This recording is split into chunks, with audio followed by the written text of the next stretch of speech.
Welcome to my YouTube channel. So today I will discuss common divisor, greatest common divisor, and some problem based on division algorithm. So in the previous lecture I have discussed division algorithm. Okay. Division algorithm states that for any two integer where b greater than 0, we have discussed for b greater than 0, for any two integers ab where b greater than 0, there exist q and r, that is integers, such that this a can be written as bq plus r, where r is 0 less or equal to r less than this b.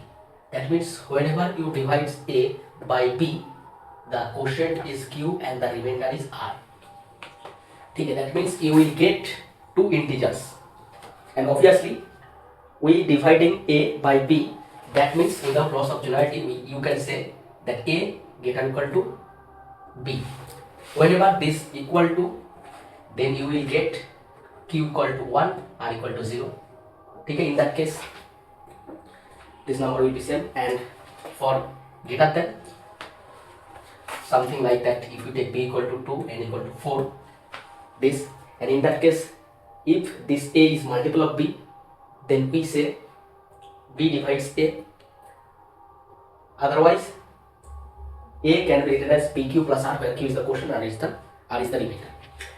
Now if we take any two integers and we dividing a by b, that means only condition is b not equal to 0. In that case b will be negative as well as positive. So in that case what will happen? The theorem will be same. There exists q and r belongs to J, so that a can be written as bq plus r. Here b is positive or negative, so you can write mod b. Okay. Similarly r will belong to 0 to mod b. Okay. Because remainder will be always positive. The proof is similar. In this case you get a equal to bq plus r.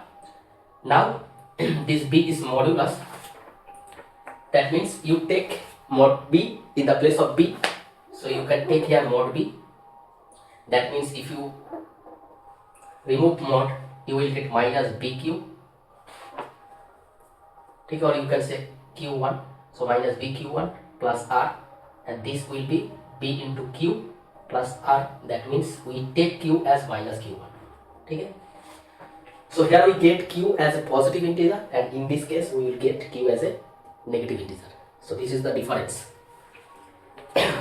Let us take some illustration. Let us discuss two cases. So take a equal to minus 20 to 10 and b is 3. So you know a is equal to bq plus r. So we represent a, that is minus 20 to 10, as bq plus r, where b is 3. So minus 20 equal to b, here b is 3. So 3 into, what will be the q? Q will be minus 7. That is minus 21, so plus 1. You will get minus 20. That means here q is minus 7 and r is 1. You can write here q is minus 7, r is 1. Similarly 2 can be written as 3 into 1. Sorry. Here remainder, as b is 3, so remainder will be 0 to less than 3. That means less or equal to 2. Okay. So remainder will be 0, 1, 2. So in that case 2, which is less than this 3, so therefore the remainder will be 2. So 3 into 0 plus 2. 2 can be written as 10, can be written as 3 into 3 plus 1. Okay. So in that case q0, r2, q3, r1. R always either 0 or 1 or 2. Similarly, if you write here a equal to minus 20 equal to minus 3 into something plus r, 2 equal to minus 3 into something plus r, 10 equal to minus 3 into something plus r. So in that case minus 3. So if you take say plus 7 in the place of minus 7, you will get minus 21 and you will get 1. Similarly, this will be 2 and this will be minus 3. So if you take minus 3 plus 1, you will get the answer. That means here q equal to 0, r equal to 2, q equal to 3, r equal to 1. In that case q equal to 7, r equal to 1. In that case q equal to 0, r equal to 2. In that case q equal to minus 3, r equal to 1. You see, these are same. p is different. So in this case plus, in this case minus. But the remainder is same. That means remainder will be less than mod p. Because here p is minus 3. Okay. Q is the opposite sign. Here we get q equal to minus 7. Here 7. Q 0, 0. Q 3 minus 3. So this is the difference when p is positive or p is negative. In the case of negative, you have to take r less than mod p. Okay, because remainder always positive. So this is the more general form or of division algorithm. Okay. Now let us take one example or one problem based on the division algorithm. So let's prove. Let us take this problem. Prove that the product of any m consecutive integers is divisible by m. So for that, first you have to take m consecutive integers. So from where you will start? So for that, first you take c, then c plus 1 will be the next integer. Therefore c plus 2. Like this, you will get c plus m minus 1 at mth integers. So these are the m consecutive integers. So let the consecutive integers be c, c plus 1, c plus 2, dot dot, c plus m minus 1. Okay? And before that, c plus, this will be m minus 2, just before this number. Okay? That means if you take this is as 1, this will be 1 plus 1, 2, 3 up to 1 plus m minus 1, that is m. Okay? And if you choose c equal to 0, therefore 0, 1, 2, the product will be 0 and any number will divide 0. So you can take c as non-zero. Okay? Because c, when c is 0, the proof will be trivial. Because 0 into something something something, ultimately the product of m consecutive number will be 0. Therefore m divides 0. So this will be the trivial case when c equal to 0. So that's why here we assume c not equal to 0. Okay. So let us consider this c greater or equal to m without loss of generality. If you consider this, then there exists q and r belongs to z such that this c can be written as mq plus r, where that means we divide c by m, where q is the quotient, r is the remainder. So we use division algorithm. So whenever we consider c greater or equal to m, by division algorithm there exists division algorithm. Okay? By division algorithm there exists q, r belongs to z such that this will happen. Now the possibilities of r equal to 0, you have to 1, you have to 2, or up to m minus 1. So r can be one of them. So I will show whatever the r, c will be divided by m, or whatever the r, any of this number, any of this m number will be divided by m. So first case, if r equal to 0, then from this you will get c equal to mq. So this obviously m divides c. So if r equal to 0, then m divides c. That means m will divide the product of this c into c plus 1 and up to c plus m minus 1. Similarly, if r equal to 1, then c will be m cube plus 1. Therefore c plus m minus 1, what will be this? C plus m minus 1 will be, c is m cube plus 1 and this is m minus 1. So minus 1 cancel out. So this will be m into q plus 1. Therefore this will be, that means this number is multiple of m, then this will imply m divides c plus m minus 1. That means m also divides the product of this number, because in the product this number will appear. Similarly, if r equal to 2, then c will be m cube plus 2. Then consider the second last number. So when r equal to 2, second last, r equal to 3, third last, as it. So c plus m minus 2 will be, c is m cube plus 2 and minus 2 cancel out, so this will be plus a.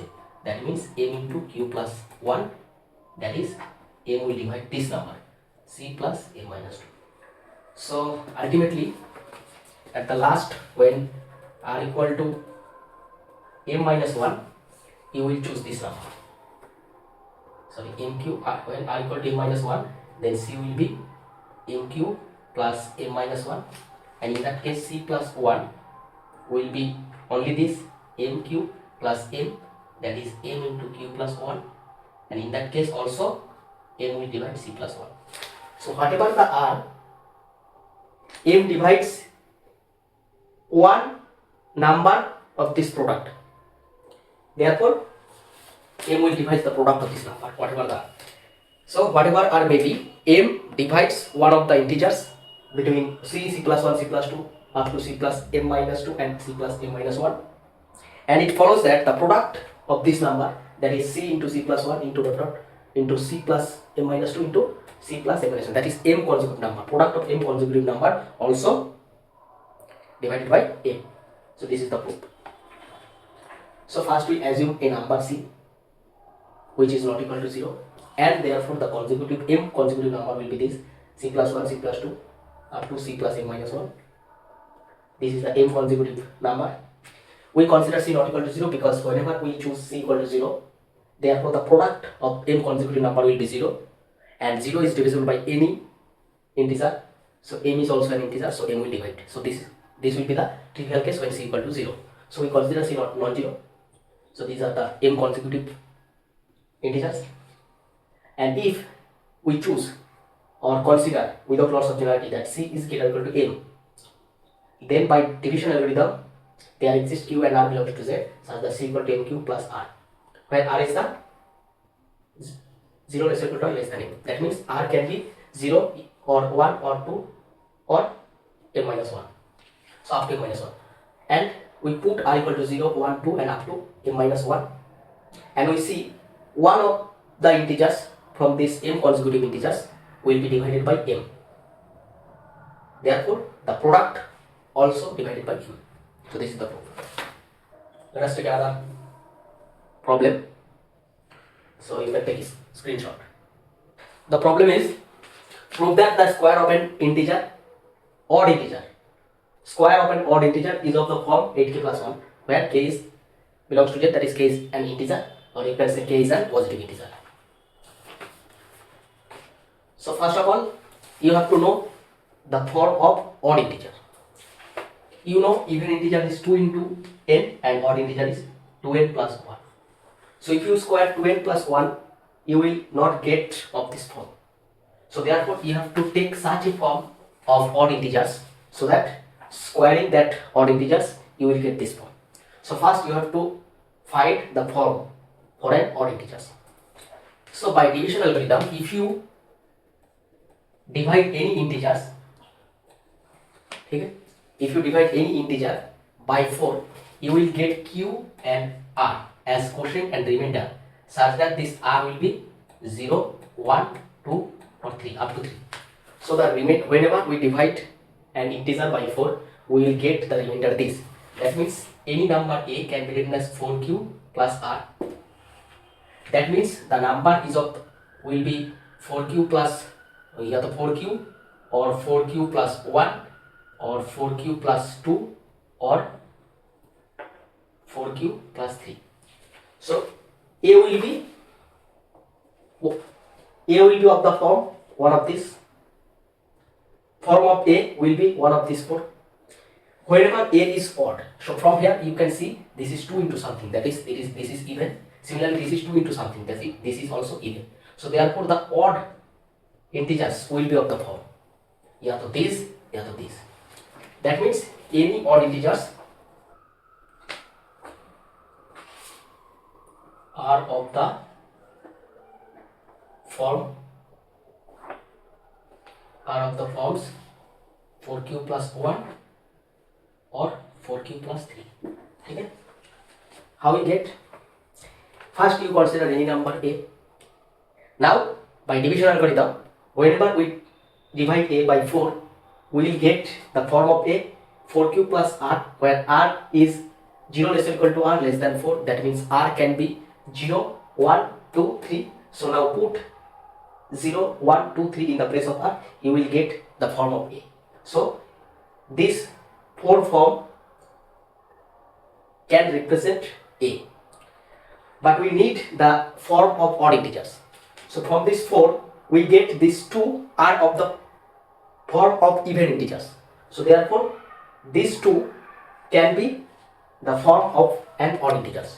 So we can write any odd integers are of the form of this. So now square 1 by 1. So if you square this, you will get 16q square plus 2 into 4q, 2 into 4q, that is 8q, into 1 plus 1 square, that is 1.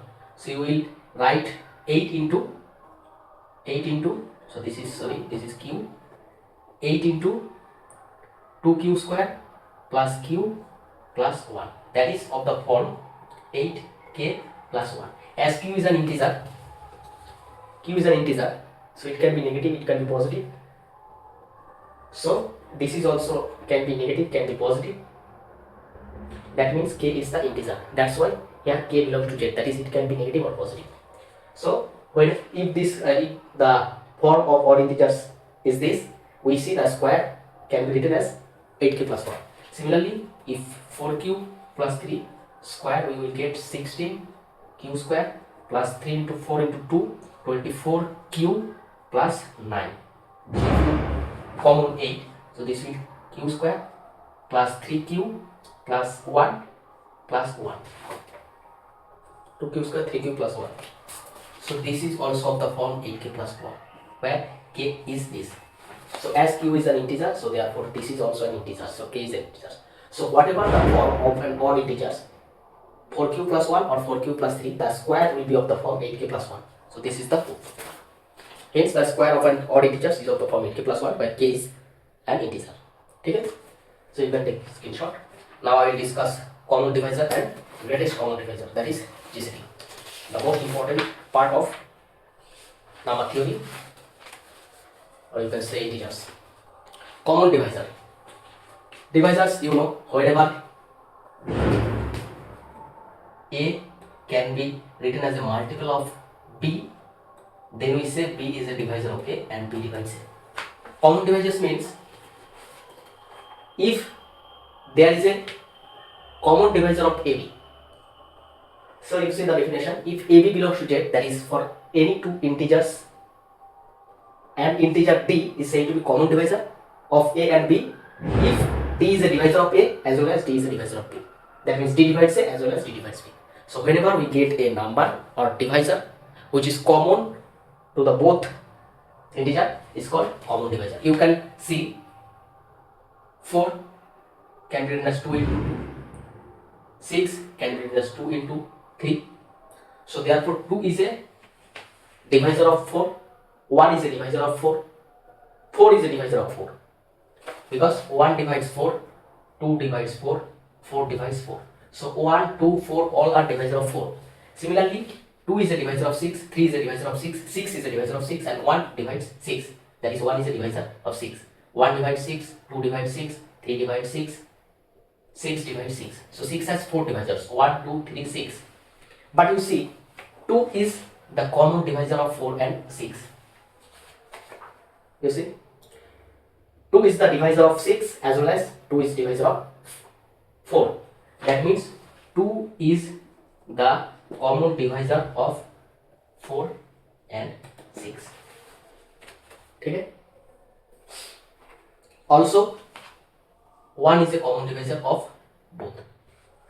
So 1 comma 2, 1 and 2 are the common divisor of 6. But you see, common divisor, greatest common divisors, there is 2 common divisor of 4 and 6, but 2 is the greatest. If this is represented as GCD of AB, that is 2 and 4, 4 and 6, so this is 2. So GCD is the greatest common divisor. 1 and 2 are common divisors of 4 and 6, but 2 is the greatest among these two divisors. So therefore 2 is the GCD of 4 and 6. That means D is said to be common divisor.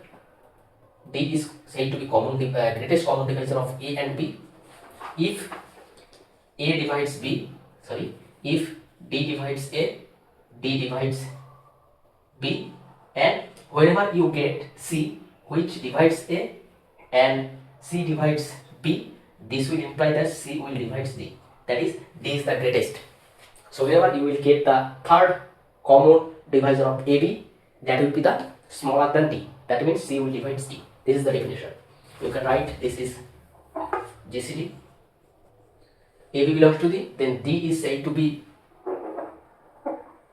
greatest common divisor of A and B. There is two properties. This is first, D divides A as well as D divides B, and second one is if there is C which divides A and divides B, this will imply C divides D. This is the property. If AB belongs to Z, then an integer D is said to be greatest common divisor of A and B if first one is D divides A as well as D divides B.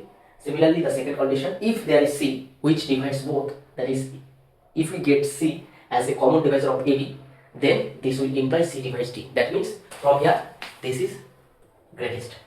D is the greatest. Okay? So this first condition implies that D is common divisor, and second condition implies that D is greatest. So in the greatest common divisor, you have to say another thing. So if A equal to B equal to 0, then we see all integers will divide any divisor, any number will be divisor of this. So in that case, you cannot find the greatest common divisor. That's why AB bracket not both 0. Okay, at the same time, A not equal to B not equal to A comma B not equal to 0. So both not equal to 0. In the definition of GCD, you have to mention that A, B belongs to Z, not both 0. Then the greatest common divisor of AB, which is denoted by GCD of AB,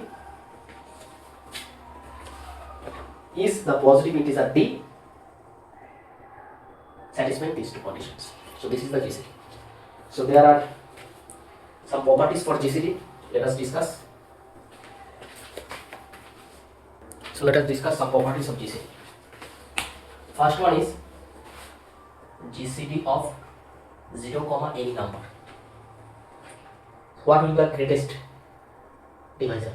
So for 0, each number will be divisor, and A, for A, 1 and some numbers, and A will be the divisor. And also 0 can be written as A into 0. That means A is also a divisor of A, also divides 0. Therefore A is also a divisor of 0. That means A will be the greatest common divisor.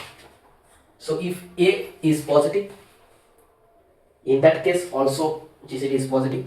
If A is negative, also D is the negative, because greatest common divisor is always positive. In the definition, I did not mention, but D is always positive. Here the definition, please concentrate. If AB belongs to Z, not both 0, then the greatest common divisor of A and B, which is denoted by GCD in the bracket AB, is the positive divisor D, satisfying two properties, 1 and 2. D divides A and D divides B. And the second property is whenever C divides A, C divides B, it will imply C divides D. So this is the definition of GCD. So D is always positive. So whatever the A, if A not equal to 0, so here obviously A not equal to 0, if both are 0, the definition will contradict.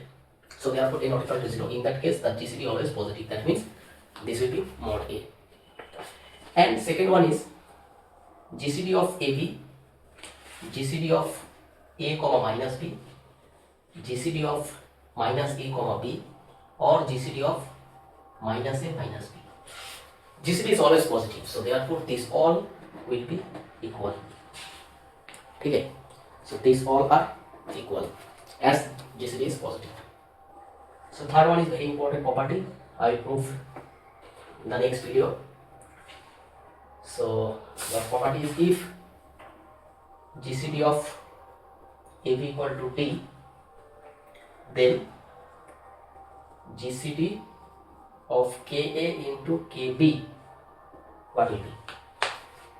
If you write that K is equal to 0, so therefore this will be undefined. And if K not equal to 0, then we will get K into GCD of AB, where K not equal to 0. But if K is negative, then this will be negative as K not equal to 0. That's why, but GCD is always positive. So GCD of this will be positive, so that's why you have to write on K when K not equal to 0. Otherwise, as if K is negative, then this GCD will be negative if we do not write mod. So therefore, this is very important. Whenever K not equal to 0, you have to write mod K. If K greater than 0 is given, then you can write K into this. And whenever K equal to 0, so both will be 0. In that case, the GCD is not equal, or you can simplify it. Okay. So there is a very important theorem. If AB are integers, not both 0, obviously not both 0, in that case GCD will be not defined. For AB belongs to Z, not both 0. If this, then there exist integers UV belongs to Z. That means there exist integers UV such that this GCD of AB can be written as linear combination of A and B. GCD can be written as AU plus BB. Okay, this is the theorem. This is very important theorem. So this is PVI.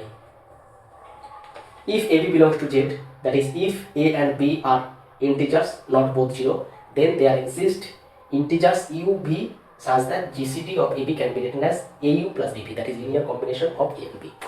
So I will prove this in the next video. This is somehow little bit tricky. You have to remember some assumption and the step.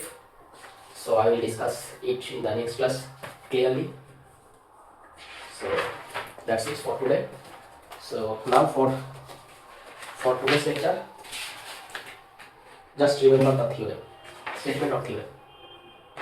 If AB are integers not both 0, then there exist integers U and B such that GCD can be written as AU plus BB. So this is the theorem. I will prove this in the next lecture. So for today, thank you very much for watching this video, and keep learning, keep watching. Thank you.